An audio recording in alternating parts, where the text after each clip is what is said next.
নমস্কার, আমি সুরজিৎ ঝা। আপনাদের সবাইকে স্বাগত ইউনিটি ভেনু একাডেমিতে। আজকে আমি যে চ্যাপ্টারটা পড়াতে যাচ্ছি সেটা হচ্ছে ক্লাস 9-এর জীববিদ্যা ও মানব কল্যাণ চ্যাপ্টার।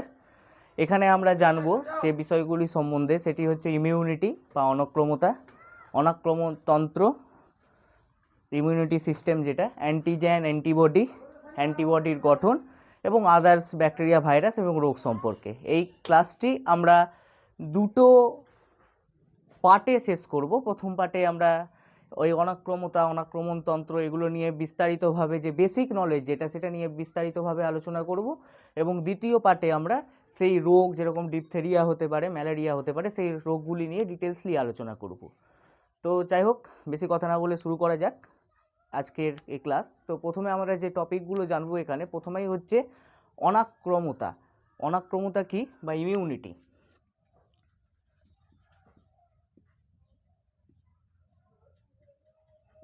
অনাক্রমতা বা ইমিউনিটি, এই অনাক্রমতা বা ইমিউনিটি আমরা কাকে বলবো, বা আমরা এই ইমিউনিটি বলতে কি বুঝবো? দেখো, আমাদের শরীরে প্রতিনিয়ত কিছু না কিছু বাহ্যিক পদার্থ হতে পারে, বাহ্যিক জীবাণু হতে পারে, তা সে ব্যাকটেরিয়া হতে পারে, ভাইরাস হতে পারে, যে কোনো কিছু হতে পারে। আমাদের শরীরে প্রতিনিয়ত আমাদের শ্বাসতন্ত্রের মধ্যে দিয়ে হোক কি বিভিন্ন আমাদের যে কোনো দিয়ে সেটা কি হচ্ছে, আমাদের ভেতরে বা আমাদের বডিতে প্রবেশ করছে, এবং আমাদের বডিতে প্রবেশ করার ফলে আমাদের দেহ অসুস্থ হয়ে পড়ে, আমরা জানি যেটা। কিন্তু সব সময় তো আমরা অসুস্থ হচ্ছি না, কারণ যে আমরা জানি বায়ুতে অল টাইম কি প্রেজেন্ট আছে, অল টাইম মাইক্রোবস প্রেজেন্ট আছে বা অণুজীব প্রেজেন্ট আছে, কিন্তু সব সময় কিন্তু আমরা অসুস্থ হচ্ছি না। তো আমরা কখন অসুস্থ হচ্ছি সেটা পরের কথা, কিন্তু এই যে অণুজীব বা মাইক্রোবসগুলো যে আমাদের শরীরে প্রবেশ করার পরেও আমরা সব সময় অসুস্থ হচ্ছি না, এর কারণটাই হচ্ছে অনাক্রমতা বা ইমিউনিটি। আমাদের ইমিউনিটি, যার অনাক্রমতা বা যার ইমিউনিটি যত ভালো, সে তত সেই জীবাণুগুলোকে করতে পারবে, বাধা দান করতে পারবে, এবং সে ততই ফিট থাকবে এবং সুস্থ থাকবে। তো অনাক্রমতা কি আমরা জানি যে এই যে বাহ্যিক যে পদার্থগুলো যেগুলো আমাদের বাইরে থেকে আমাদের শরীরে প্রবেশ করছে এবং রোগ সৃষ্টি করে, যেগুলো তাদেরকে যে আমরা বাধা দান করছি, এবং তাদেরকে যে বাধা দান করার ক্ষমতাটা, অর্থাৎ বাহ্যিক পদার্থ যেরকম হচ্ছে বাহ্যিক পদার্থ বা জীবাণু বা অণুজীব, যারা কি করে না, যারা রোগ সৃষ্টি করে। অণুজীব যারা কি করছে না, রোগ সৃষ্টি করে, আমাদের শরীরে প্রবেশ করে রোগ সৃষ্টি করে, তাদের যে বাধা দান করার ক্ষমতা, তাদেরকে যে আমরা বাধা দান করছি, সেই বাধা দান করার ক্ষমতাটাকে আমরা কি বলি? সেই বাধা দান করার ক্ষমতাটাকে আমরা বলি কি? ইমিউনিটি বা অনাক্রমতা। ইমিউনিটি বা অনাক্রমতা। এবার হচ্ছে অনাক্রমতা তন্ত্র বা ইমিউনিটি সিস্টেম কি? যে তন্ত্র বা যে সিস্টেম আমাদের এই বাধা দান করতে সাহায্য করে, অর্থাৎ এই জীবাণু বা পদার্থগুলিকে রোগ সৃষ্টি করে যারা, তাদেরকে যে বাধা দান করতে যে তন্ত্রগুলো সাহায্য করে, এবং যে তন্ত্রগুলোর জন্য আমাদের শরীর সুস্থ থাকে, যে তন্ত্রগুলো এই বাধা দানে সাহায্য করে, তাদেরকে আমরা বলি অনাক্রমতা তন্ত্র বা ইমিউনিটি সিস্টেম। ঠিক আছে, এবার এই অনাক্রমতা তো বুঝলাম, অনাক্রমতা তন্ত্রও আমরা বুঝলাম।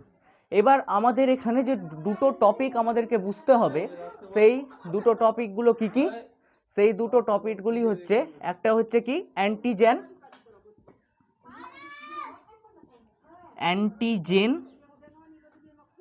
এবং আরেকটা কি হচ্ছে খুব ভাইটাল, যেটা হচ্ছে অ্যান্টিবডি। একটা হচ্ছে কি অ্যান্টিজেন এবং একটা হচ্ছে কি অ্যান্টিবডি। এবার আমরা অ্যান্টিজেন কাকে বলবো আর অ্যান্টিবডি কাকে বলবো, খুব ইজি একটা টপিক, খুব ইজি একটা জিনিস, যে আমরা এই অ্যান্টিজেন কাকে বলছি না। অ্যান্টিজেন আমরা এই যে বাহ্যিক যে পদার্থগুলো বা বাহ্যিক যে জীবাণুগুলো বা বাহ্যিক যে অণুজীবগুলো আমাদের শরীরে প্রবেশ করছে, যার কারণে কি হচ্ছে না, আমাদের শরীর অসুস্থ হয়ে পড়ছে, বা আমাদের শরীরে কি হচ্ছে, এর প্রভাবগুলো দেখা যাচ্ছে, অর্থাৎ আমাদের ইমিউনিটি সিস্টেম যার কারণে ব্রেক করছে, তাদেরকে এই বাহ্যিক পদার্থগুলিকে আমরা কি বলবো না, যারা আমাদের শরীরে ঢুকে রোগ সৃষ্টি করছে, এক কথায় বলতে গেলে তাদেরকে আমরা বলবো অ্যান্টিজেন। অর্থাৎ অ্যান্টিজেন আমরা কাকে বলবো? অ্যান্টিজেন বলতে বোঝানো হয় যে এটা হচ্ছে একটা বাহ্যিক পদার্থ, এটা হচ্ছে একটা বাহ্যিক পদার্থ। ঠিক আছে, বাহ্যিক পদার্থ বা জীবাণু বা অণুজীব যারা কি করে না আমাদের শরীরে প্রবেশ করে, কোথায় করে, আমাদের শরীরে প্রবেশ করে এবং কি করে আমাদের শরীরে প্রবেশ করে কি হয়, রোগ সৃষ্টি করে। যখন আমাদের শরীরে প্রবেশ করে রোগ সৃষ্টি করবে তখন আমরা তাকে কি বলবো, তখন আমরা সেই বাহ্যিক পদার্থটিকে বা সেই বাহ্যিক জীবাণুটিকে বা বাহ্যিক অণুজীবটিকে আমরা কি বলবো না, সেই বাহ্যিক পদার্থ বা বাহ্যিক জীবাণু বা বাহ্যিক অণুজীবটিকে আমরা বলবো কি অ্যান্টিজেন। অ্যান্টিজেন, ঠিক আছে, অ্যান্টিজেন, তাদেরকে কি বলবো, অ্যান্টিজেন। তো পয়েন্ট 1, 2, 3 করে যদি মনে রাখি, এটা হচ্ছে পয়েন্ট 1, যে বাহ্যিক পদার্থ কোথায় প্রবেশ করছে না, পয়েন্ট 2 আমাদের শরীরে প্রবেশ করছে। কি করছে না, প্রবেশ করছে কোথায়, প্রবেশ করছে আমাদের শরীরে এবং কি সৃষ্টি করছে, এবং রোগ সৃষ্টি করছে, এটা পয়েন্ট 3। তো এই 3টা পয়েন্টে আমরা মনে রাখতে পারি। পয়েন্ট 1 অ্যান্টিজেন কি, যে বাহ্যিক পদার্থ, মানে বাইরে থেকে, বাহ্যিক মানে কি, বাইরে থেকে আসা পদার্থ। আচ্ছা স্যার, সব ক্ষেত্রে কি অ্যান্টিজেন বাহ্যিক পদার্থই হবে না, সব ক্ষেত্রে অ্যান্টিজেন বাহ্যিক পদার্থ থাকে না, ঠিক আছে। আমরা একটু পরেই বলবো এক্সোজেনাস, এন্ডোজেনাস যে অ্যান্টিজেনগুলো, তখন আমরা জানবো যে কিছু কিছু অ্যান্টিজেন কি হয় না আমাদের অভ্যন্তরেও থাকে, ঠিক আছে, বা আমাদের শরীরের ভিতরেই থাকে যারা রোগ সৃষ্টি করে। কিন্তু নর্মালি যদি বলতে হয় যে বাহ্যিক পদার্থ, যে বাইরে থেকে আসা পদার্থ, তারা কি করে না আমাদের রোগ সৃষ্টি করে শরীরে, তাদেরকে আমরা অ্যান্টিজেন বলি। এটা হচ্ছে সংজ্ঞা। এবার যদি ক্লিয়ারলি বলতে হয় তো আমরা অ্যান্টিজেন তাকেই বলবো যারা আমাদের শরীরে কি করবে, যে রোগ সৃষ্টি করবে, ঠিক আছে, তাদেরকে আমরা কি বলবো, অ্যান্টিজেন বলবো। অ্যান্টিজেন কাদেরকে বলবো, যারা আমাদের শরীরে রোগ সৃষ্টি করবে, ঠিক আছে। এটা অভ্যন্তরীণও হতে পারে, বাহ্যিক হতে পারে। যদিও অনেক বইয়ে বাহ্যিক লেখা আছে যে বাইরে থেকে আসা, কিন্তু ওটা অনেক ক্ষেত্রে আবার অভ্যন্তরীণও হতে পারে, অভ্যন্তরীণও কিন্তু হতে পারে। অর্থাৎ অ্যান্টিজেন অভ্যন্তরীণ এবং বাহ্যিক দুই প্রকারেরই হতে পারে। এরা কি করে না শরীরে প্রবেশ করে রোগ সৃষ্টি করবে, ঠিক আছে। এবার এই অ্যান্টিজেনকে আমরা দুই ভাগে আমরা ভাগ করি। কি কি দুই ভাগে ভাগ করি এই অ্যান্টিজেনকে না, এই যে অ্যান্টিজেনটা আছে, এই যে অ্যান্টিজেন, এই অ্যান্টিজেনকে আমি প্রধানত দুই ভাগে ভাগ করি। একটা হচ্ছে কি এক্সোজেনাস অ্যান্টিজেন, একটা হচ্ছে এন্ডোজেনাস অ্যান্টিজেন। কি, যে এই অ্যান্টিজেনটাকে আমি কয় ভাগে ভাগ করছি না, দুই ভাগে। একটা কি, একটা হচ্ছে এক্সোজেনাস অ্যান্টিজেন, আর একটা হচ্ছে কি এন্ডোজেনাস অ্যান্টিজেন, ঠিক আছে। এবার এটা কি মুখস্থ করতে হবে এক্সোজেনাস এন্ডোজেনাস? একদমই না। এক্সো মানে মনে রাখতে হবে, এই এক্সো মানে হচ্ছে বাইরে থেকে, এক্সো মানে বাইরে থেকে, আর এন্ডো মানে হচ্ছে ভেতরে, এন্ডো মানে কি ভেতরে। এইটুকু শুধু মনে রাখতে হবে, মুখস্থের কোনো গল্প নেই। বিজ্ঞান বেশিরভাগ ক্ষেত্রেই মুখস্থের জিনিস না, বা মুখস্থের জিনিস না যদি ঠিক করে বোঝা যায়। কিছু কিছু জিনিস আমাদের মনে রাখতে হয়, কিন্তু বিজ্ঞান মানে মুখস্থ যেটা কনসেপ্ট তৈরি হয়ে থাকে সেটা একদমই ভুল কনসেপ্ট। বিজ্ঞান মানে মুখস্থের জিনিস না, বিজ্ঞান মানে বোঝা। তো কি অ্যান্টিজেনকে আমি দুই ভাগে ভাগ করছি। এখানে কি বলছিলাম বাহ্যিক পদার্থ, ওই জন্য আমি বললাম যে এখানে এসে কনফিউশন তৈরি হতে পারে। তাই আমি আগে থেকেই বলে রাখলাম যে অ্যান্টিজেন কিন্তু বাহ্যিকও হতে পারে, আবার অভ্যন্তরীণও হতে পারে। তো ওই বাহ্যিক এবং অভ্যন্তরীণ এই দুটোর উপরে বেস করে কি হচ্ছে, অ্যান্টিজেনটাকে দুই ভাগে ভাগ করা হচ্ছে। কি কি ভাগে ভাগ করা হচ্ছে না, যে দুই ভাগে ভাগ করা হচ্ছে সেটা হচ্ছে একটা এক্সোজেনাস, একটা হচ্ছে কি এন্ডোজেনাস, ঠিক আছে। এক্সো মানে কি, এক্সো মানে বুঝতে হবে বাইরে থেকে, যেগুলো অ্যান্টিজেন বাইরে থেকে আসছে, ঠিক আছে, যেগুলো বাহ্যিক পদার্থ বা বাহ্যিক জীবাণু, ঠিক আছে, বা বাহ্যিক অণুজীব হতে পারে বা বাহ্যিক অণু হতে পারে, ঠিক আছে, তাদেরকে আমরা কি বলছি, তাদেরকে আমরা যেটা বাইরে থেকে আসছে তারা হচ্ছে এক্সোজেনাস। আচ্ছা বুঝলাম যে বাইরে থেকে যখন ওরা আমাদের দেহে প্রবেশ করছে তারপরে রোগ জীবাণু সৃষ্টি করছে, তাদেরকে তো আমরা জানি কি বলছি, এক্সোজেনাস। উদাহরণ কি হবে, এই এক্সোজেনাস যে অ্যান্টিজেন, এই এক্সোজেনাস এই এন্টোজেনাস এক্সোজেনাস অ্যান্টিজেনের উদাহরণ হচ্ছে কি না পরাগরেণু এবং ধূলিকণা। আমরা অনেকজনে জানি যে আমাদের কিসে পরাগরেণুটা কি অনেক ক্ষেত্রে অ্যালার্জেন্ট হিসাবে কাজ করে। অ্যালার্জেন্ট কি, যেগুলো অ্যালার্জি সৃষ্টি করে, ঠিক আছে, সেটা শরীরে র্যাশ হতে পারে, ঠিক আছে, বা দাঁত হতে পারে, বা কি হতে পারে আমাদের শ্বাসকষ্ট হতে পারে। ওই জন্য দেখবা যে অনেক ক্ষেত্রে পার্থেনিয়াম, যে জিনিসটা পার্থেনিয়াম নাম তোমরা শুনেছো, পার্থেনিয়াম, সেই পার্থেনিয়াম কি করে না, পার্থেনিয়াম থেকে অনেক কাউকে দূরে থাকতে বলা হয়। অ্যাকচুয়ালি পার্থেনিয়াম বলে না, পার্থেনিয়ামের রেণুর জন্য বলা হয়, কিন্তু যে সমস্ত ইসের বা উদ্ভিদের বা যে সমস্ত ফুলের রেণু আছে তাদের থেকে কিছুজনকে সাবধানে থাকতে বলা হয়। কেন সাবধানে থাকতে বলা হয়? না, সাবধানে থাকতে বলা হয় কারণ যে সেগুলো যদি কোনো কারণে, দেখো আমরা তো জানি যখন তোমরা ইতর পরাগযোগ বা স্বপরাগযোগ পড়েছো সেক্ষেত্রে তোমরা জেনেছো, আর যদি না পড়ে থাকো আমাদের চ্যানেলে আমরা আপলোড করে দিব কিছুদিন পর, সেখান থেকে দেখে নিতে পারো। তো সেখানে কি হয় যে পরাগ রেণুটা কি হয়, অ্যান্থার বা পরাগ নালী ধানি থেকে উড়ে গিয়ে কোথায় পড়ে, গর্ভমুণ্ডে পড়ে, ঠিক আছে, বা ইতর পরাগযোগের মাধ্যমে কোনো বাহকের মাধ্যমে গিয়ে পড়ে, তাই তো। তো তোমরা এগুলো জানো যে এই পরাগ রেণুটা যখন উড়ে যায় বায়ুর মাধ্যমে বা কিছুর মাধ্যমে, ঠিক আছে, সেটা যখন আমাদের মধ্যে যদি প্রবেশ করে সেই পরাগ রেণুটা, তাহলে আমাদের কিন্তু বিভিন্ন রকম প্রবলেম সৃষ্টি হতে, তার মধ্যে একটা হচ্ছে শ্বাসকষ্ট, ঠিক আছে, ঠিক আছে। তো এই ধরনের ঘটনা বলি, এটা হচ্ছে কি, তাই পরাগ রেণু হচ্ছে কি, যেহেতু বাইরে থেকে ঢুকছে আমাদের মধ্যে কোনো বায়ুবাহিত পরাগ রেণু, এবং আমাদের মধ্যে কি শ্বাসকষ্টের সৃষ্টি করছে, ঠিক আছে, তাই পরাগ রেণুটা হচ্ছে কি এক্সোজেনাস কি অ্যান্টিজেন, এক্সোজেনাস অ্যান্টিজেন, যেহেতু বাইরে থেকে, এক্সো মানে বাইরে থেকে, এন্ডো মানে ভেতরে, এক্সো মানে হচ্ছে বাইরে থেকে, এন্ডো মানে হচ্ছে ভেতরে, এইটুকু মনে রাখতে হবে। তাই পরাগ রেণু কি হয়ে গেল, না এই পরাগ রেণু হয়ে গেল কি যে এক্সোজেনাস, এক্সোজেনাসের উদাহরণ কি হয়ে গেল, পরাগ রেণু। আর কি হবে, অনেক সময় দেখবা যে ধুলোকণা বা ধোঁয়া, ধুলো বা ধোঁয়া, এখান থেকেও ডক্টর যখন যাদের অ্যালার্জি থাকে তো তাদেরকে কি বলে, ধোঁয়া থেকে সাবধান থাকো, ধুলো থেকে সাবধান থাকো, ঠিক আছে। অনেকজন দেখবা মুখে রুমাল চেপে ধরে ধুলোর সময়, বা অনেকজন মাস্ক ইউজ করে, অনেকজনকে মাস্ক ইউজ করতে বলা হয়, ঠিক আছে।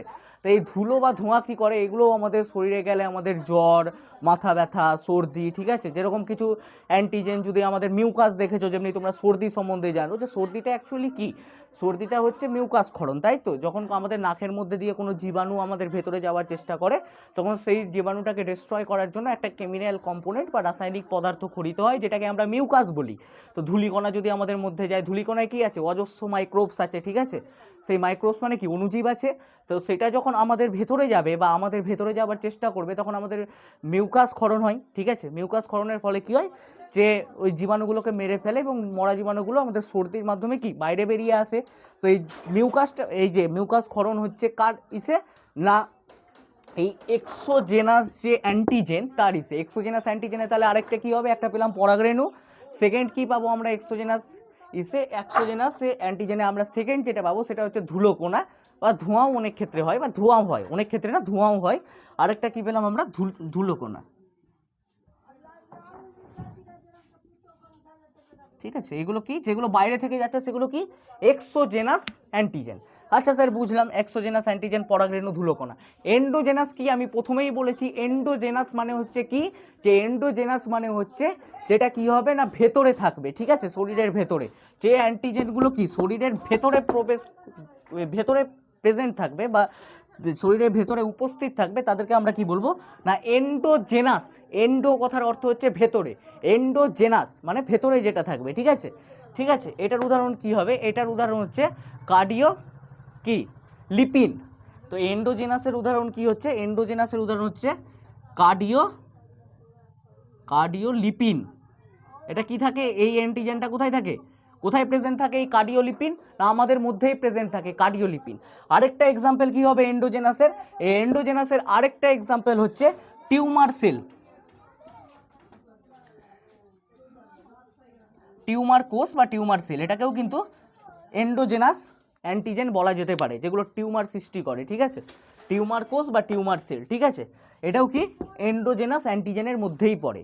তো আমরা কি জানলাম এতক্ষণে, আমরা জানলাম যে অনাক্রমতা কি, অনাক্রমণ তন্ত্র কি, ঠিক আছে, যে তন্ত্র কি অনাক্রমতা সৃষ্টি করে, বা যে তন্ত্রের সাহায্যে আমরা রোগ জীবাণুকে বাধাপ্রাপ্ত করতে, মানে যে যে তন্ত্রটি কি আমাদের রোগ জীবাণুকে বাধা দিয়ে আমাদের বাধা দান করে এবং আমাদের শরীরকে সুস্থ রাখতে সাহায্য করে, আমাদের অনাক্রমতা বৃদ্ধি করে শরীরে, ঠিক আছে, তাদেরকে আমরা কি বলি, অনাক্রমণ তন্ত্র বলি বা ইমিউনিটি সিস্টেম বলি। অ্যান্টিজেন জানলাম আমরা কি, যে অ্যান্টিজেন কি, যে অভ্যন্তরীণ হতে পারে বা বাহ্যিক হতে পারে, যে কোনো পদার্থ যারা আমাদের শরীরের মধ্যে প্রবেশ করে বা শরীরের মধ্যে থেকেই কি করছে না আমাদের রোগ সৃষ্টি করছে, তাদেরকে আমরা বলি অ্যান্টিজেন। অ্যান্টিজেনের আমরা দুটো প্রকারভেদ পেয়ে গেলাম, কি কি প্রকারভেদ পেলাম আমরা অ্যান্টিজেনের, অ্যান্টিজেনের প্রথম প্রকারভেদ পেলাম আমরা এক্সোজেনাস অ্যান্টিজেন, ঠিক আছে, যেটা বাইরে থেকে প্রবেশ করছে যে অ্যান্টিজেন, আরেকটা পেলাম এন্ডোজেনাস অ্যান্টিজেন, যেটা কি হচ্ছে না আমাদের শরীরের মধ্যেই প্রেজেন্ট থাকছে বা আমাদের শরীরের মধ্যেই উপস্থিত থাকছে। এদের এক্সাম্পল পেয়ে গেলাম, একটা পরাগরেণু ধূলিকণা কীভাবে আমি ডিটেলসলি বললাম, আর পেয়ে গেলাম কি এন্ডোজেনাসের মধ্যে পেলাম কার্ডিওলিপিন ও টিউমার কোষ। যেরকম একটা কোষ যদি টিউমার সেলে পরিণত হয় সেটা র্যাপিডলি মানে সাধারণ কোষ থেকে, সাপোজ যদি আমি ধরে নিই যে এটা একটা কোষ আছে, ঠিক আছে, এটা একটা কোষ আছে, এই কোষটা যদি টিউমার কোষে পরিণত হয়ে যায় বা টিউমার সেলে পরিণত হয়ে যায়, তো কোষ তো আমরা জানি বিভাজন করে, তো এই টিউমার কোষটা কি র্যাপিডলি বা অনেক বেশি পরিমাণে বিভাজন করে। কিভাবে র্যাপিডলি বা অনেক বেশি পরিমাণে বিভাজন করে, যে নর্মাল কোষ বা নর্মাল সেল যদি একটা 2 মিনিট পর, আমি ধরে নিলাম 2 মিনিট পর যদি নর্মাল সেল একটা থেকে দুটো কোষ তৈরি করে, তো এই টিউমার কোষ কী করবে, এটা টিউমার টি দিয়ে আমি ডিনোট করলাম, তো টিউমার সেলটা কি করবে এই 2 মিনিটেই কি করে দিবে, তো হয়তো দেখা গেল যে 2 মিনিটেই কি 4টা কোষ তৈরি করে দিয়েছে, ঠিক আছে। তো এবার 4 মিনিটে কটা, এটা যতক্ষণে 4টা করবে এটা 8টা করে দিবে, ঠিক আছে। এইভাবে সেলের পরিমাণ আস্তে আস্তে বৃদ্ধি পেতে থাকে এবং টিউমার হতে থাকে, যা পরবর্তীকালে ক্যান্সার সৃষ্টি করে এবং ক্যান্সারের জন্য দায়ী যেটা, ঠিক আছে। তো এইভাবে কি হয়, টিউমারও কি করে না আমাদের এন্ডোজেনাস, এটা আমাদের মধ্যেই থাকে এবং কি করতে পারে, অ্যান্টিজেন হিসাবে কাজ করতে পারে এবং রোগ সৃষ্টি করতে পারে, ঠিক আছে। তো এটা ক্লিয়ার হয়েছে। এবার আমি নেক্সট যেটা নিয়ে আলোচনা করব সেটা হচ্ছে অ্যান্টিবডি। আচ্ছা, এবার তো আমরা জানি যে বায়ুতে, যেটা আমি প্রথমেই বলেছিলাম যে বায়ুতে প্রচুর পরিমাণে কি আছে, ধুলোকণা উড়ে বেড়াচ্ছে সবসময়, অণুজীবরা উড়ে বেড়াচ্ছে, ঠিক আছে, পরাগরেণু অনেক ক্ষেত্রে উড়ে বেড়াচ্ছে, ঠিক আছে, পরাগযোগ ঘটানোর জন্য। এত কিছুর পরেও যে আমরা সবসময় অসুস্থ হচ্ছি না, তার কারণ হচ্ছে ইমিউনিটি, অবশ্যই ইমিউনিটি।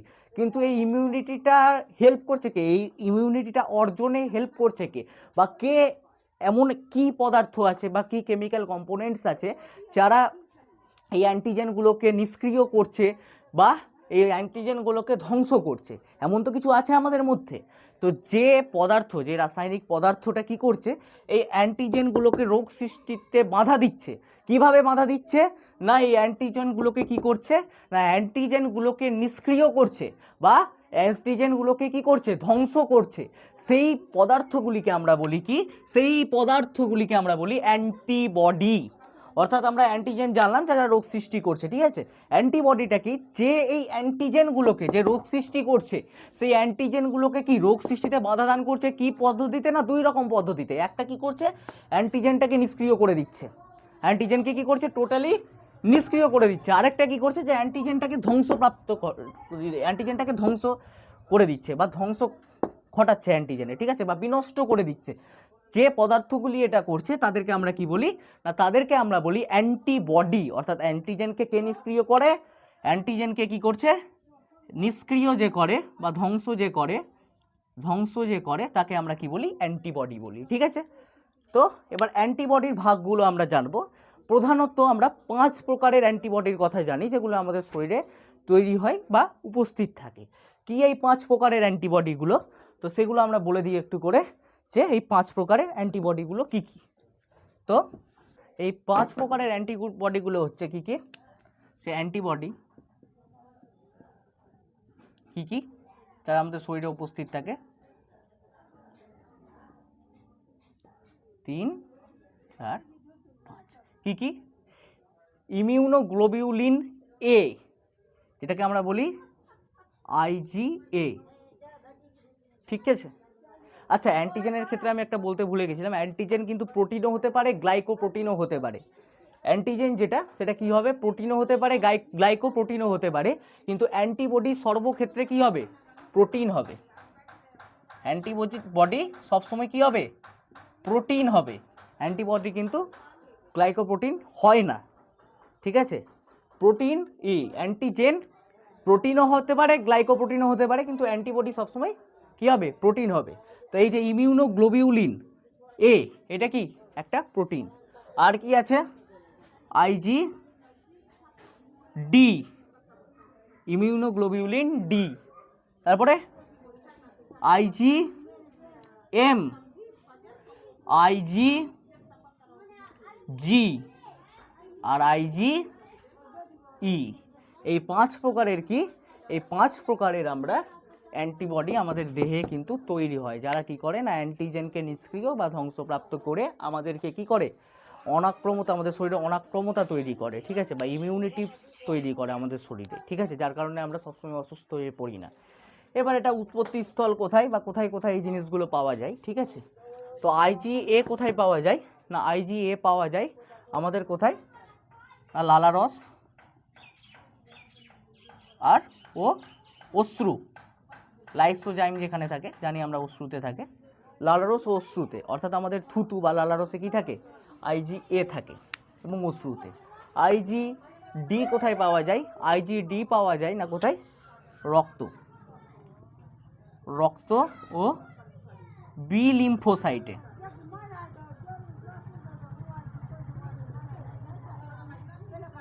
রক্ত ও বি লিম্ফোসাইটে, ঠিক আছে।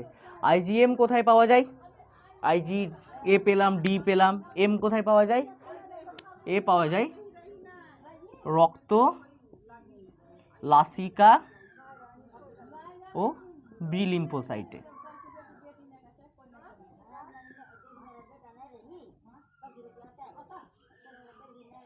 ঠিক আছে। এটা কোথায় পাওয়া যায়, রক্ত, রাসিকা ও বি লিম্ফোসাইটে। আচ্ছা, আইজি জি কোথায় পাওয়া যায়, আইজি জি পাওয়া যায় হচ্ছে রক্তে ও অন্ত্রে, কোথায় রক্ত ও অন্ত্রে কি পাওয়া যায়, আইজি জি পাওয়া যায়। আইজিই কোথায় পাওয়া যায় না, আইজিই কোথায় পাওয়া যায় রক্ত ও ব্লাস্ট কোষে, মাস্ট কোষেও কিন্তু এই আইজিই পাওয়া যায়, মাস্ট কোষেও পাওয়া যায়, ব্লাস্ট কোষেও পাওয়া যায়, ঠিক আছে। তো এই 5 ধরনের অ্যান্টিবডি আমরা পাই, এবং এই 5 ধরনের অ্যান্টিবডি কোথায় কোথায় আমরা পাই না, আইজিএ কি করে লালারস বা অশ্রুতে পাই, ঠিক আছে। এটা একটা ক্ষরণকারী প্রোটিন, যেটা কি করে আমাদের খাবার মাধ্যমে যে জীবাণুগুলো প্রবেশ করতে যায়, বা আমাদের চোখে যদি কোনো ধুলো পড়ে দেখবা চোখ থেকে জল পড়ে, ঠিক আছে। তো এইগুলোকে কে করে, এই যে আইজিএ, এগুলোকে কে প্রোটেক্ট করে, আইজিএ, ঠিক আছে, ইমিউনোগ্লোবিউলিন এ প্রোটিন, ঠিক আছে। এটা লালারস এবং অশ্রুতে থাকে। আইজিডি কি, কোনো যদি আমাদের কোনো এমন অনেকই আছে যারা কি অ্যান্টিজেন যারা রক্তে চলে যায়, ঠিক আছে, তাদেরকে প্রতিহত করে কে, যারা রক্তে যারা চলে যায় তাদেরকে প্রতিহত করে, রক্ত বি লিম্ফোসাইটে যারা চলে যায় তাদেরকে কি নিষ্ক্রিয় বা হত্যা করে কে, তাদেরকে নিষ্ক্রিয় বা হত্যা করে আইজিডি। রক্ত, লাসিকা ও বি লিম্ফোসাইটে যারা যায় তাদেরকে হত্যা করে কে, আইজিএম। আইজিজি কোথায়, অন্ত্রে যে ব্যাকটেরিয়া বা ক্ষতিকারক যে অ্যান্টিজেন্সগুলো থাকে, ক্ষতিকারক যে অ্যান্টিজেন্সগুলো থাকে তাদেরকে কে হত্যা করে, আইজিজি। আর রক্ত ও ব্লাস্ট কোষ বা মাস্ট কোষে যে আইজি জীবাণুগুলো থাকে বা যে ক্ষতিকারক অ্যান্টিজেনগুলো থাকে তাদেরকে হত্যা করে কে, আইজিই, ঠিক আছে। এই 5 প্রকার অ্যান্টিবডি, এখান থেকে প্রচুর কোশ্চেন আসে, এবং এখান থেকে শুধু এখানে না, এখান থেকে এসএসসিতেও অনেকবার কোশ্চেন এসছে, ঠিক আছে, স্কুল সার্ভিস কমিশনে। তো তোমাদের 9-এর জন্য যেমন গুরুত্বপূর্ণ, একই ক্ষেত্রে এটা কিন্তু এই চ্যাপ্টারটা কিন্তু চাকরির ক্ষেত্রে অত্যন্ত গুরুত্বপূর্ণ একটা চ্যাপ্টার, ঠিক আছে। যারা 9-10 যারা 9-10-এর পরীক্ষা দিবেন বা অ্যাসিস্ট্যান্ট টিচার হওয়ার জন্য নর্মাল সেকশন বা 9-10 সেকশনের টিচার হওয়ার জন্য পরীক্ষা দিবেন, তাদের ক্ষেত্রেও এই চ্যাপ্টারটা খুব গুরুত্বপূর্ণ চ্যাপ্টার বায়োলজির ক্ষেত্রে, ঠিক আছে। তো এই 5টা নোট করে নাও, নোট করে একটু এগুলো লিখে নাও যে কোথায় পাওয়া যায়, কি কি কাজ করে, ঠিক আছে। তো এটা গেল অ্যান্টিবডি। এবার এই অনাক্রমতা যেটা, ঠিক আছে, অনাক্রমতাকেও কিন্তু 2 ভাগে ভাগ করা হয়। এই যে অনাক্রমতা যেটা আমি লিখে রেখেছি, তো এই অনাক্রমতাটাকে কি করা হয় না, 2 ভাগে ভাগ করা হয়। কি 2 ভাগে ভাগ করা হয় আমি বলছি, যে কি 2 ভাগে ভাগ করা হয়, যে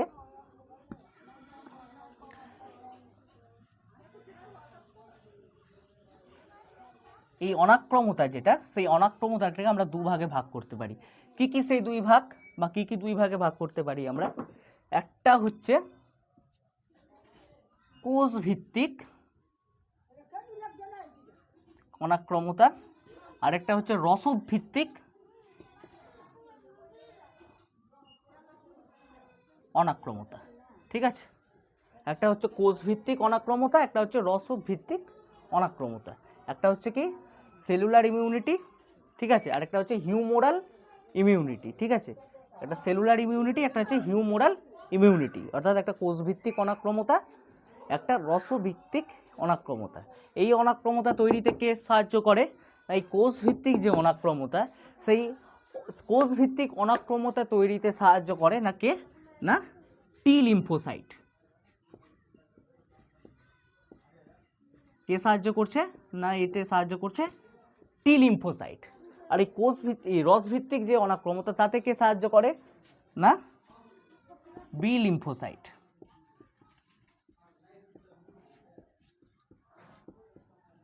তো কোষভিত্তিক যে অনাক্রমতা সেটা তৈরি থেকে সাহায্য করছে না, কোষভিত্তিক যে অনাক্রমতা সেটা তৈরিতে সাহায্য করছে টি লিম্ফোসাইট, এবং যে রসভিত্তিক যে অনাক্রমতা সেটা তৈরিতে সাহায্য করছে কে, বি লিম্ফোসাইট, তাই তো।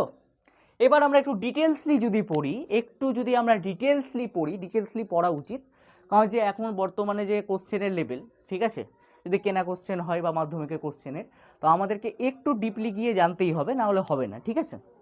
এবং শুধু জানলে হবে না, আমাদেরকে পরীক্ষা পর্যন্ত এবং কি পরীক্ষার পরবর্তী সময়ে সেটা মনে রাখতে হবে, ঠিক আছে, বিভিন্ন কম্পিটিটিভ এক্সামের জন্য বা ভালো স্কুলে ভর্তির জন্য, এবং সেটা কিন্তু সেখানে লিখে আসতে হবে, ঠিক আছে।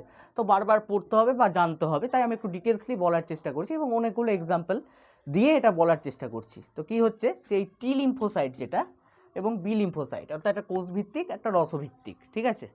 তো এই টি লিম্ফোসাইটের ক্ষেত্রে কি হয়, এই টি লিম্ফোসাইটটা সৃষ্টি কোথায় হয় না, আমাদের হাড়ের ভেতরকার যে অস্থিমজ্জা যেটা নরম থাকে, সেই নরম অস্থিমজ্জায় কিন্তু এই টি লিম্ফোসাইটটা তৈরি হয়। অর্থাৎ আমাদের কোথায় তৈরি হচ্ছে, এই টি লিম্ফোসাইটটা তৈরি হচ্ছে কোথায় না, যে আমাদের হাড়ের ভেতরের যে নরম অস্থিমজ্জা, সেই নরম অস্থিমজ্জায় কি হচ্ছে না, এই টি লিম্ফোসাইটটা তৈরি হয়, যেটাকে কি বলা হয় না, বন ম্যারো বলা হয়। এটাকে কি বলা হয়, কোথায়, নরম অস্থিমজ্জা বা বন ম্যারোতে এই টি লিম্ফোসাইট তৈরি হচ্ছে, ঠিক আছে।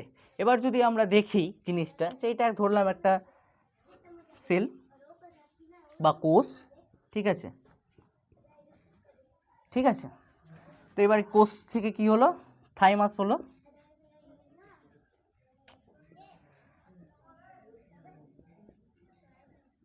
এই থাইমাসের মধ্যে কি হয়, এই থাইমাসের মধ্যে কিন্তু অ্যান্টিজেনগুলো প্রবেশ করে, এই থাইমাসের মধ্যে কি হয়, অ্যান্টিজেনগুলো কিন্তু প্রবেশ করে, এই ভেতরেরগুলো যেগুলো দেখছি সেগুলো কি, সেগুলো হচ্ছে অ্যান্টিজেন। অর্থাৎ কোষ থেকে কি হয়, থাইমাসের মধ্যে কি হয়, অ্যান্টিজেনগুলো প্রবেশ করে। এবার যখনই থাইমাসের মধ্যে কি হয়ে গেল, এই থাইমাসের মধ্যে কি প্রবেশ করলো না, অ্যান্টিজেনগুলো প্রবেশ করে গেল, ঠিক আছে। তখনই আমাদের ইমিউনিটি যে তন্ত্র বা অনাক্রমতা তন্ত্র সেটা কি হলো, ব্রেক করতে শুরু করলো, ইমিউনি সিস্টেম ব্রেক করতে শুরু করলো। সেই সময় কি হয়, তখন কি হয়, এই টি লিম্ফোসাইট যেটা নরম অস্থিমজ্জায় তৈরি হয়েছে হাড়ের ভেতরে, কোথায়, হাড়ের ভেতরে নরম অস্থিমজ্জায় যে তৈরি হয়েছে কি টি লিম্ফোসাইট, সেটা এন্টার করে যায় কোথায় না, সেটা এন্টার করে যায় হচ্ছে থাইমাসে। তো প্রথমে কি হলো, থাইমাসে কে ঢুকলো না, অ্যান্টিজেন ঢুকলো, কি ঢুকলো প্রথমে, অ্যান্টিজেন, ঢুকলো প্রথমে 1 নম্বরে, যেই এটা কি হলো, তারপরে সেকেন্ডে কি হচ্ছে, ইমিউনিটি সিস্টেম ব্রেক করছে, অর্থাৎ অনাক্রমতা তন্ত্র ব্রেক করছে, অর্থাৎ আমাদের যে রোগ প্রতিরোধকারী ক্ষমতা যেটাকে অনাক্রমতা বলি, সেটা কি হচ্ছে, যেই যেই নতুন প্রকারের অ্যান্টিজেন ঢুকলো, ঠিক আছে, সেই কি হচ্ছে, নতুন প্রকারের অ্যান্টিজেন যেই ঢুকছে আমাদের ওখানে থাইমাসে, তাই কি হচ্ছে যে অনাক্রমতাটা ব্রেক করে গেল। তারপরে কি হলো, যেই অনাক্রমতা ব্রেক করে গেল, শরীর অসুস্থ হতে শুরু করলো, সেই সময় কি হলো, এই যে টি লিম্ফোসাইট যেটা কোথায় আছে, নরম অস্থিমজ্জায় আছে, সেই নরম অস্থিমজ্জা বা বন marrow, not narrow, marrow, MARROW, বন ম্যারো অস্থিমজ্জা, ঠিক আছে, সেই বন ম্যারো থেকে কি হলো, দ্বিতীয় পর্যায়ে কি হলো, সেই টি লিম্ফোসাইটটা কোথায় ঢুকলো, থাইমাসে ঢুকে গেল। ভালো কথা। এবার যখন অ্যান্টিজেনটা যেই থাইমাসে ঢুকেছে বা যখন অ্যান্টিজেনটা থাইমাসে ঢুকে, এই অ্যান্টিজেনটাকে কে গ্রহণ করে না, এই অ্যান্টিজেনটা যখনই থাইমাসে ঢুকলো, তখন এই অ্যান্টিজেনটাকে গ্রহণ করে কে, গ্রহণ করে হচ্ছে কে না, ম্যাক্রোফাজ। ম্যাক্রোফাজ কি করলো না, এই অ্যান্টিজেনটাকে গ্রহণ করে নিল। অর্থাৎ এটা হচ্ছে, এটা যদি ম্যাক্রোফাজ হয়,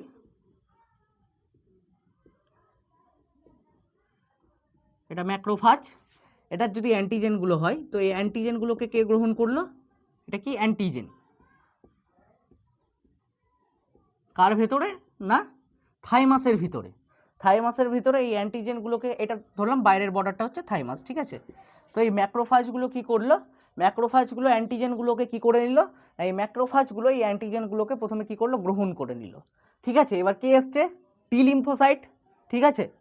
যেই টি লিম্ফোসাইট এলো, এই টি লিম্ফোসাইটগুলো কি করে না, এই ম্যাক্রোফাজগুলোকে কি করে নেয়, গ্রহণ করে নেয়, কে না, টি লিম্ফোসাইট। এই টি লিম্ফোসাইটগুলো কি করে, এই টি লিম্ফোসাইটগুলো এই ম্যাক্রোফাজগুলোকে কি করে নিল না, এই টি লিম্ফোসাইটগুলো এই ম্যাক্রোফাজগুলোকে কি করে গ্রহণ করে নেয়, ঠিক আছে।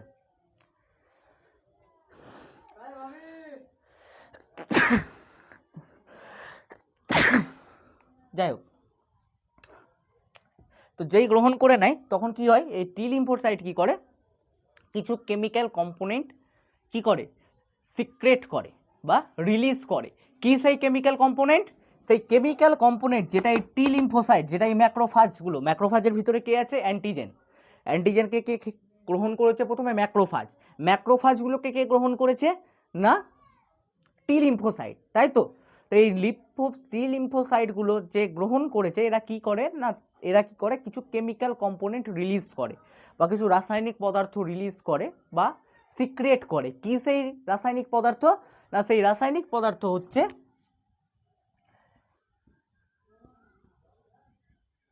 লিম্ফোকাইনিন। কে রিলিজ করছে না টি লিম্ফোসাইট রিলিজ করছে কি না, যে এক প্রকারের রাসায়নিক পদার্থ রিলিজ করছে, যে রাসায়নিক পদার্থের নামটা কি, যে রাসায়নিক পদার্থের নামটা হচ্ছে লিম্ফোকাইনিন, ঠিক আছে। কে রিলিজ করছে না টি লিম্ফোসাইট রিলিজ করছে। তো আমি যদি, তো এর ফলে কি হচ্ছে, এই লিম্ফোকাইনিনটা কি করছে না অ্যান্টিজেনগুলোকে কি করছে নিষ্ক্রিয় করছে, যা কি করে এই অ্যান্টিজেনগুলোকে কি করে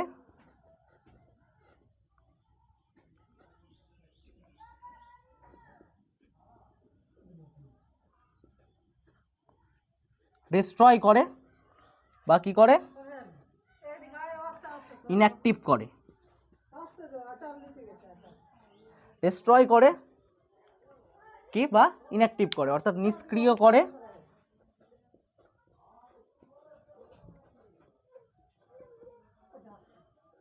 বা ধ্বংস করে,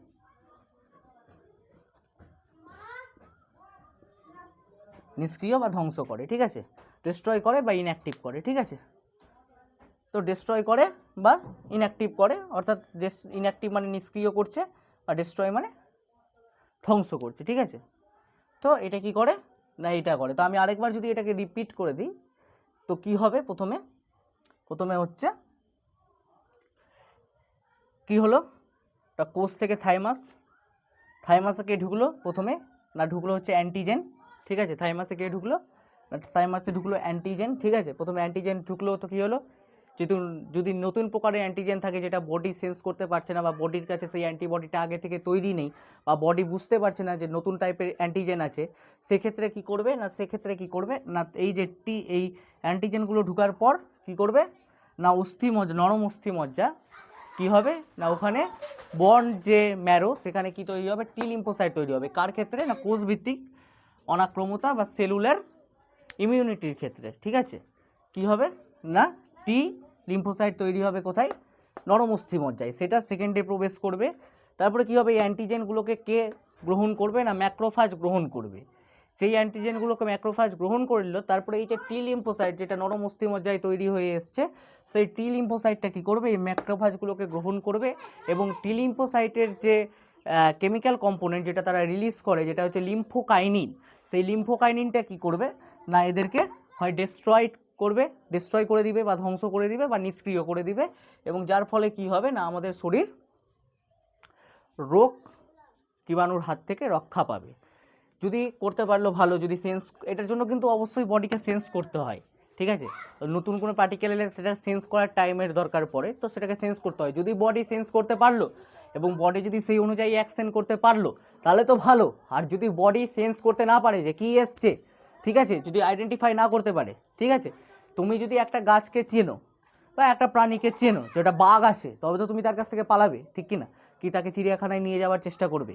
তুমি চিনতেই পারছো না যেটা বাঘ আছে না ভাল্লুক আছে না হাতি আছে না ঘোড়া আছে, অদ্ভুত টাইপের একটা জন্তু চলে এসছে, ঠিক আছে। তাহলে কি হবে, তুমি চিনতে পারছো না, তাহলে তুমি সে কতটা ডেঞ্জারাস বা সে কী করতে পারে তুমি সেটা বুঝতে পারছো না। যখনই তুমি বুঝতে পারছো না তখন কি তুমি তার অ্যাকশনসগুলো সম্বন্ধে জানতে পারবে না, আর তুমি যখনই তার অ্যাকশনসগুলো সম্বন্ধে জানতে পারবে না সেটা হার্মফুল হবে কি তোমার ক্ষেত্রে, তোমার সিস্টেমের ক্ষেত্রে। ঠিক বডিও এমনভাবে, যদি বডি চিনে গেল যে হ্যাঁ এটা সেলুলার কোষভিত্তিকই আমাকে টি লিম্ফোসাইটকেই পাঠাতে হবে, কোষভিত্তিক অনাক্রমতা তৈরি করতে হবে, কারণ যেটা কোষকে অ্যাটাক করছে, তাহলে কি করবে টি লিম্ফোসাইটকে পাঠাবে, টি লিম্ফোসাইট নিজের কাজ করবে, এটাকে ইনঅ্যাক্টিভ করবে বা ডিস্ট্রয় করে দেবে, কাজ হয়ে যাবে। কিন্তু যদি বডি সেন্সই না করতে পারলো যে কোন অ্যান্টিজেন ঢুকেছে, বডি বুঝতেই পারছে না যে কোন অ্যান্টিজেন ঢুকেছে, বডি সেন্সই করতে পারছে না যে কোন অ্যান্টিজেন ঢুকেছে, তাহলে কী করবে? অ্যান্টিজেনগুলো নিজেদের সংখ্যা বাড়াতে থাকবে, রেপ্লিকেট করে করে নিজের সংখ্যা বাড়াতে থাকবে, সে ভাইরাস হোক, ব্যাকটেরিয়া হোক, যাই হোক, নিজেদের সংখ্যা বাড়াতে থাকবে। যখনই বাড়াতে থাকবে কী হবে? আমাদের ইমিউনিটি ব্রেক করবে, ইমিউনো সিস্টেম ব্রেক করবে এবং আমরা অসুস্থ হয়ে পড়বো, তাই তো? তো এটা কিন্তু বলার কথা যে আমাদের বডিকে কিন্তু সেন্স করতে হবে বা চিনতে হবে যে কোন অ্যান্টিজেন এসছে এবং আমি এর জন্য কোন অ্যান্টিবডিটা তৈরি করব। চিনতে পারলে হলো, না হলে অনেক ক্ষেত্রে সেটা হয় সেটাই হবে, ঠিক আছে? তো আমি অসুস্থতার কথা বলেছি। এবার হচ্ছে কি হলো, এটা কোষ ভিত্তিক গেল। এবার আমাদেরকে যেটা জানতে হবে সেটা হচ্ছে রস ভিত্তিক অনাক্রমতা। রস ভিত্তিক অনাক্রমতা আবার তোমরা ভাবিও না যে মানে যে বাড়িতে সেটা বলা হয় সেই সেটা না, ওটা আলাদা, এটা আলাদা। এটা হিউমোরাল অনাক্রমতা, ঠিক আছে? এটা কোষে হয়। রস বলতে তোমার তরল যে পদার্থগুলো তার ক্ষেত্রে বলা হচ্ছে এটা, ঠিক আছে? বি লিম্ফোসাইট অর্থাৎ রক্ত, ব্লাড, এগুলোর ক্ষেত্রে এই রস ভিত্তিক অনাক্রমতার কথা বলা হয়েছে, ঠিক আছে? মানে রসিকতা না কিন্তু রস মানে, ঠিক আছে? অনেকজনগুলি হলে রস ভিত্তিক মানে হচ্ছে রসিকতা, রসিকতা না, এটা রস বলতে তোমার বিভিন্ন রকম যে তরল যে এইগুলো তার কথা বলা হয়েছে, তার উপর ডিপেন্ড করে হিউমোরাল ইমিউনিটি বা রস ভিত্তিক অনাক্রমতার কথা বলা হয়েছে, যেটা কন্ট্রোল করে কে? কন্ট্রোল করে বি লিম্ফোসাইট। আচ্ছা চলো তাহলে দেখে নিই যে বি লিম্ফোসাইট কীভাবে কন্ট্রোল করে। টি লিম্ফোসাইট তো দেখলাম এইভাবে কন্ট্রোল করছে, বি লিম্ফোসাইটটা কীভাবে কন্ট্রোল করে।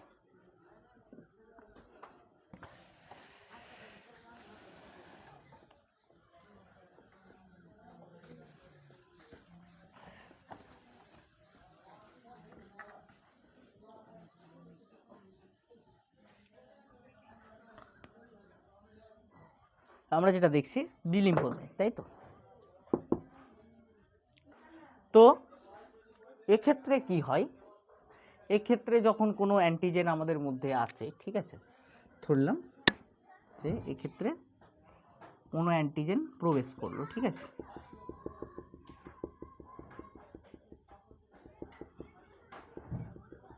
এটা কি অ্যান্টিজেন।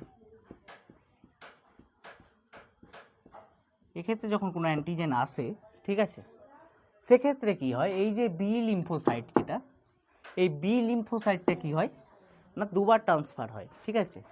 প্রথমে ট্রান্সফার হয় কিসে? এই বি লিম্ফোসাইটটা প্রথমে ট্রান্সফার হয় ব্লাস্ট কোষে এবং তারপরে ট্রান্সফার হয় কোথায় না প্লাজমা কোষে। তো অ্যাট ফার্স্ট বি লিম্ফোসাইটটা প্রথম পর্যায়ে কোথায় কনভার্ট হলো না ব্লাস্ট কোষে, সেকেন্ড টাইম আবার কোথায় কনভার্ট হয় না প্লাজমা কোষে, ঠিক আছে? তো যখন এই অ্যান্টিজেনেসে ঢুকলো এই বি লিম্ফোসাইটটা ট্রান্সফার হতে শুরু করলো, ঠিক আছে? যেই এই বি লিম্ফোসাইটটা ট্রান্সফার হতে শুরু করলো, যেই এটা প্লাজমা কোষে রূপান্তরিত হয়ে গেল, তখন কি করে এই প্লাজমা কোষটা যেটা, সেই প্লাজমা কোষ কি করে না এটা কি করছে, এই অ্যান্টিজেনটা যদি এটা সেল ধরি, সে কি করছে কিছু কেমিক্যাল রিলিজ করছে, কেমিক্যাল, যে কেমিক্যালগুলো কি বা রাসায়নিক পদার্থ রিলিজ করছে, সেটা হচ্ছে কি পদার্থ বা কেমিক্যাল রিলিজ করছে, যেটা হচ্ছে কি সেটা হচ্ছে টক্সিন, যা বিষক্রিয়া ঘটায়, ঠিক আছে?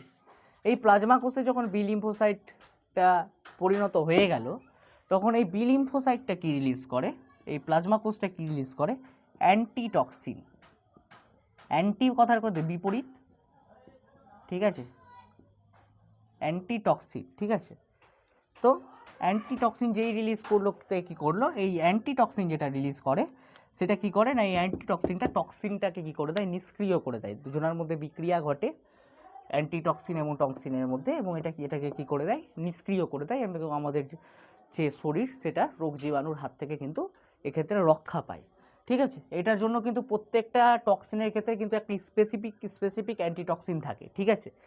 প্রত্যেক একটাই অ্যান্টিটক্সিন ছাড়লাম সব টক্সিনে কাজ করে গেল তা না, সাপের বিষের ওষুধ আলাদা, ঠিক আছে, কুকুরের বিষের ওষুধ আলাদা, ঠিক আছে, ওরকম প্রত্যেকটা টক্সিনের, প্রত্যেকটা অ্যান্টিজেন দ্বারা খরিত টক্সিনের কিন্তু আলাদা আলাদা অ্যান্টিটক্সিন থাকে। সেই আলাদা আলাদা অ্যান্টিটক্সিনটাকে কিন্তু একে জাজ করতে হয়। বি লিম্ফোসাইট বা আফটার কনভার্টের পরে যেটা প্লাজমা কোষ, সেটা কনভার্সনের পরে, আফটার কনভার্সনের পরে যেটা প্লাজমা কোষ, সেটাকে কিন্তু সেন্স করতে হয়। দেন তার অনুপাতে কী করতে হয়, অ্যান্টিটক্সিন ক্ষরণ করতে হয়, যেটা এই টক্সিনটাকে কী করে ইনঅ্যাক্টিভ করে, ঠিক আছে, বোঝা গেছে? তো এটা গেল অনাক্রমতা, ওটা কোষভিত্তিক অনাক্রমতা এবং রসভিত্তিক অনাক্রমতার ডিটেলস, ঠিক আছে। এবার আমরা যে বিষয়টা জানবো বা যে বিষয়টা আমাদের জানার বিষয়, অনাক্রমতা সাড়া, যেটা, ঠিক আছে, অনাক্রমতায় সাড়া দেওয়ার ঘটনা বা যে ইমিউনো রেসপন্স যে টপিকটা, সেই ইমিউনো রেসপন্স সম্বন্ধে আমরা জানবো। সেই ইমিউনো রেসপন্স আমি বলেছি অলরেডি, ওই একই কথাই ঘুরিয়ে পড়িয়ে বলা, যে আমাদের দেহে যখন অ্যান্টিজেন প্রবেশ করছে এবং আমাদের দেহে অ্যান্টিজেন প্রবেশ করার ফলে যখন আমাদের দেহ সেই অ্যান্টিজেনটাকে বুঝছে, প্রথমে অ্যানালাইজ করছে যে কোন অ্যান্টিজেন প্রবেশ করেছে, তার অনুপাতে যখন তাকে কি করছে না, তারপরে যখন সেই অনুপাতে যখন তাকে সেই অ্যান্টিবডি ক্ষরণ করছে, আমি যেটা বললাম, এবং সেই অ্যান্টিবডিটা গিয়ে যে তাকে করছে তাকে প্রতিহত করছে, এই যে পুরো যে সাড়া প্রদানের ঘটনাটা, ঠিক আছে, যে অ্যান্টিজেনকে সেন্স করলো, আমি আগেও বলেছি উদ্দীপনা, ওটা টেনে বলেছিলাম, যাই হোক বলে দিই একবার, যে উদ্দীপক মানে উদ্দীপনা সৃষ্টি করছে, উদ্দীপনা, এবং তারপরে কি হচ্ছে সাড়া প্রদান, ঠিক আছে, এটা সব ক্ষেত্রেই প্রযোজ্য।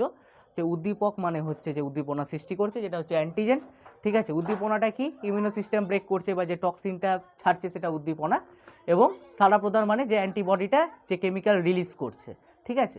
তো এই যে পুরো সাড়া প্রদানের ক্ষমতাটা, এটাকেই বলা হয় রেসপন্স মানে সাড়া, ঠিক আছে, যে রেসপন্স করলো না বা কোনো সাড়া দিলা না। ইমিউনো রেসপন্স মানে কি, ইমিউনিটি রেসপন্স করছে, সেটাই হচ্ছে ইমিউনো রেসপন্স, ঠিক আছে, এই সাড়া প্রদানের ঘটনা। তো যাই হোক, এটা হলো। আমি যে 3টি টপিক নিয়ে আলোচনা করব, সেটা হচ্ছে অ্যান্টিবডির গঠন, ঠিক আছে, তারপরে হচ্ছে টিকাকরণ, ঠিক আছে, বা ভ্যাকসিনেশান, এবং তার সাথে ধৌতকরণ, ঠিক আছে। তো প্রথমে আমরা অ্যান্টিবডির গঠনটা করাবো, তারপরে বাকি জিনিসটা দেখছি।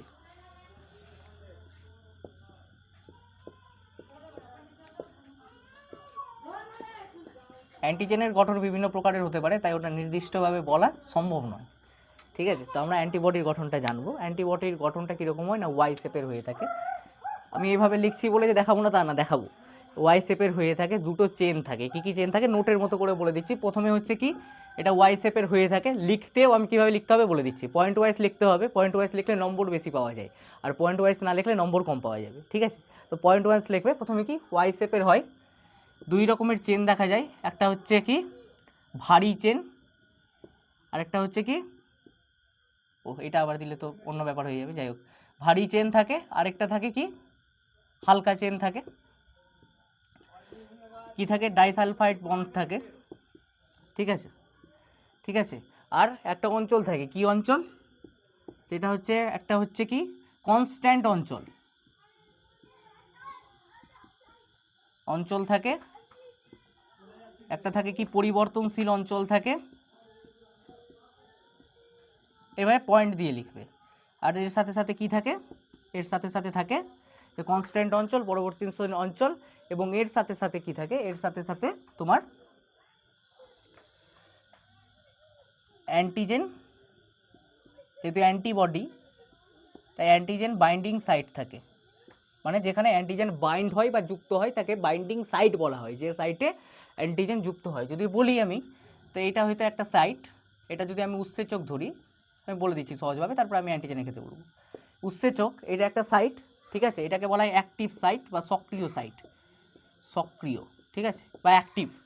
এখানে এসে কি হয়, অনেক ক্ষেত্রে সাবস্টেন্ট বা পদার্থ বাইন্ড করে, যেটা কি হয় পরবর্তীকালে প্রোডাক্ট ফরমেশন করে।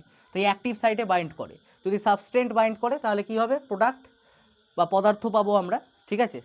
এবং যদি এখানে কি ইনহিবিটার বাইন্ড করে তাহলে কিন্তু আমরা কোনো পদার্থ পাবো না, ঠিক আছে, সেটা ইনহিবিট হয়ে যাবে। তো এটা আমি বাইন্ডিং সাইট বোঝাবার জন্য বললাম। অ্যালোস্টেরিক এনজাইম উৎসেচক যখন পড়াবো তখন বলবো, জাস্ট এমনি বলে রাখলাম এটা বোঝানোর জন্য। তো এরকম প্রত্যেকের একটা বাইন্ডিং সাইট থাকে, অ্যাক্টিভ বাইন্ডিং সাইট। তো এরকম কিন্তু অ্যান্টিজেনেরও একটা বাইন্ডিং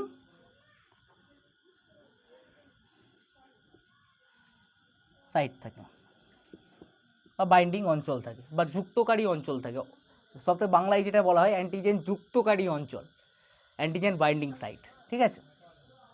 তো কীরকম থাকে এটা, তো আমরা এখানে দেখতে পাচ্ছি যে একটা অ্যান্টিবডির গঠন কি, এটা হচ্ছে অ্যান্টিবডি, ঠিক আছে, অ্যান্টিজেন না অ্যান্টিবডি, অ্যান্টিবডি গঠন, আদর্শ অ্যান্টিবডির গঠন। আমি বলেছিলাম ওয়াই শেপের হয়, ওয়াই শেপেরই আছে, একটা ভারী চেন থাকে একটা হালকা চেন থাকে, ঠিক আছে। তো এইটা এই যে এই চেনটা যেটা, এই চেনটা হচ্ছে কি হালকা চেন, হালকা চেন, ঠিক আছে। আর এই যে এই পুরো চেনটা হচ্ছে, অর্থাৎ এই ওয়াই শেপের যে এই পুরো চেনটা হচ্ছে কি, এই পুরো চেনটা হচ্ছে কি ভারী চেন, যেটাকে আমি এইচ দিয়ে ডিনোট করি, আর হালকা চেনকে আমি এল দিয়ে ডিনোট করি, ঠিক আছে। তারপরে কি এদের মধ্যে কি ডাইসালফার বন্ড থাকে, ঠিক আছে, পেপটাইড বন্ড থাকে, এটা হচ্ছে একটা পলিপেপটাইড বন্ডিং স্ট্রাকচার, ঠিক আছে, পলিপেপটাইড স্ট্রাকচার দেখা যায়, এর মধ্যে সালফাইড বন্ড থাকে, ডাইসালফার বন্ড। তো এটা নিজেদের মধ্যে কি হয় বাইন্ডিং করে রাখে, বোঝা গেছে। এর মধ্যে দুটো অঞ্চল থাকে, এই যে যেখানে কি হয় এনজাইমটা বাইন্ড করে, বা এনজাইমটা এসে অ্যান্টিজেনটা যে বাইন্ড করে, এটা কি অ্যান্টিজেন যদি আমি ধরি, তাই অ্যান্টিজেনটা যেখানে এসে বাইন্ড করে বা যুক্ত হয়, সেই অঞ্চলটা হচ্ছে কি অ্যান্টিজেন অ্যান্টিজেন বাইন্ডিং সাইট বা অ্যান্টিজেন যুক্তকারী অঞ্চল, ঠিক আছে। এখানেও সেম আছে, যেখানে এসে অ্যান্টিজেনটা যুক্ত হবে, ঠিক আছে, এবং কি অ্যান্টিজেনটাকে ডিঅ্যাক্টিভ করবে, এবং এই খাঁজের সঙ্গে অ্যান্টিজেনের খাঁজ কিন্তু একই রকম থাকতে হবে। হয়তো এটা খাঁজ আছে এরকম, আর অ্যান্টিজেন চলে এসছে এরকম টাইপের, আমি এখানে বুঝাবার জন্য বললাম জাস্ট, ঠিক আছে, তাহলে কিন্তু হবে না। এটা খাঁচে কীরকম অ্যান্টিজেন ঢুকবে না এরকম অ্যান্টিজেন ঢুকবে, ঠিক আছে, তাই এরকমই কিন্তু অ্যান্টিজেন থাকতে হবে, সেই অনুপাতে খাঁজ কিন্তু পরিবর্তন হয়, ঠিক আছে। তো এটা গেল, এখানের মধ্যে এটা হচ্ছে কি ধ্রুবক অঞ্চল বা কনস্ট্যান্ট অঞ্চল, কোনটা এই অঞ্চলটাকে ধ্রুবক অঞ্চল বা কনস্ট্যান্ট অঞ্চল বলা হয়, ঠিক আছে, এবং এর উপর হচ্ছে কি পরিবর্তনশীল অঞ্চল, ঠিক আছে। এবার হচ্ছে যে এটা আমরা দেখলাম কিসের ছবি না, এটা আমরা দেখছি অ্যান্টিবডির ছবি, ওয়াই শেপের হয়ে থাকে, এরকম ধরনের হয়ে থাকে, ঠিক আছে। এবার যদি আমরা আর একটু ডিটেলসলি বলি যে আমরা কি কি অ্যান্টিবডি পেয়েছিলাম না, আইজিএ, আইজিডি, আইজিএম, আইজিজি, আইজিই, তাই তো, এই কটা অ্যান্টিবডি আমরা পেয়েছিলাম, ঠিক আছে। স্ট্রাকচারটা আমি বললাম, দেখে নিও, ঠিক আছে, এটা দেখে নিও একটু স্ট্রাকচারটা কী আছে, আমি বলে দিলাম মোটামুটি, ঠিক আছে। তো এবার হচ্ছে কি আইজিএ, আইজিডি, আইজিএম, আইজিজি, আইজিই, তাই তো। তো এই আইজিএ যেটা, এই স্ট্রাকচারটা আর আইজিএম এর স্ট্রাকচারে সামান্য পরিবর্তন থাকে, কি পরিবর্তন, বাকি সবটাই কিন্তু এই ধরনের স্ট্রাকচারেই হয়ে থাকে। তো আইজিএ এর স্ট্রাকচারে কী টাইপের পরিবর্তন থাকে না, আইজিএ এর ক্ষেত্রে আমি নর্মালি দেখাচ্ছি, ঠিক আছে,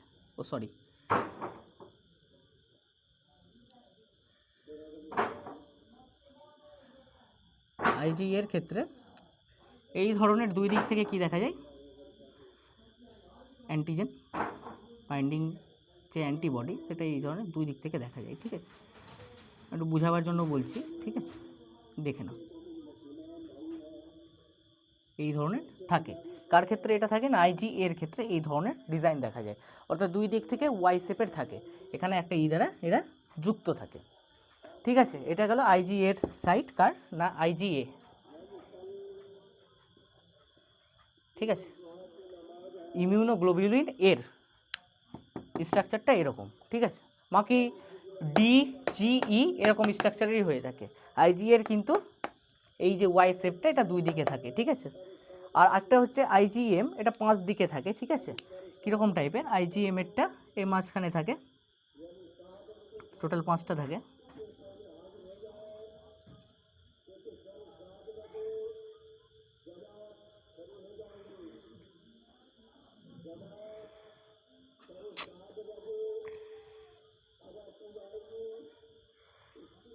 এক এখান থেকেও সেম থাকে, মানে একটা রিং টাইপের ফর্ম করে,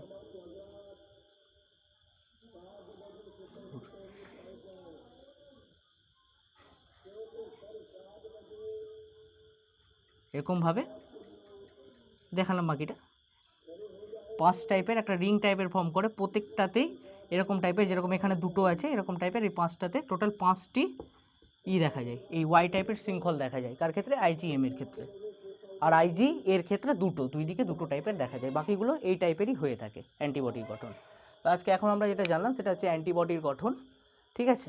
এটা হচ্ছে তার স্ট্রাকচারের যে পয়েন্টসগুলো আমরা ইন্ডিকেট করব সেটা, এটা স্ট্রাকচারের ছবি, ঠিক আছে। আর এই দুটো যেটা একটু আলাদা টাইপের যে স্ট্রাকচার দুটো, সেটাও ব্যাখ্যা করলাম। এখানে এরকম, এখানে এখানে এখানে প্রত্যেকটা জায়গায় এই ধরনের স্ট্রাকচার থাকে, এই ধরনের স্ট্রাকচার এখানেও থাকে, এখানেও থাকে, এখানেও থাকে, এখানেও থাকে, এখানে তো আছেই, 5টি থাকে টোটাল। আর এই ক্ষেত্রে দুই দিকে দুটো থাকে। এটা হচ্ছে আইজিএ, একটা হচ্ছে আইজি এম, ঠিক আছে। ইমিউনোগ্লোবিউলিন এম এর ক্ষেত্রে বোঝা গেল। এটা গেল অ্যান্টিবডির গঠন।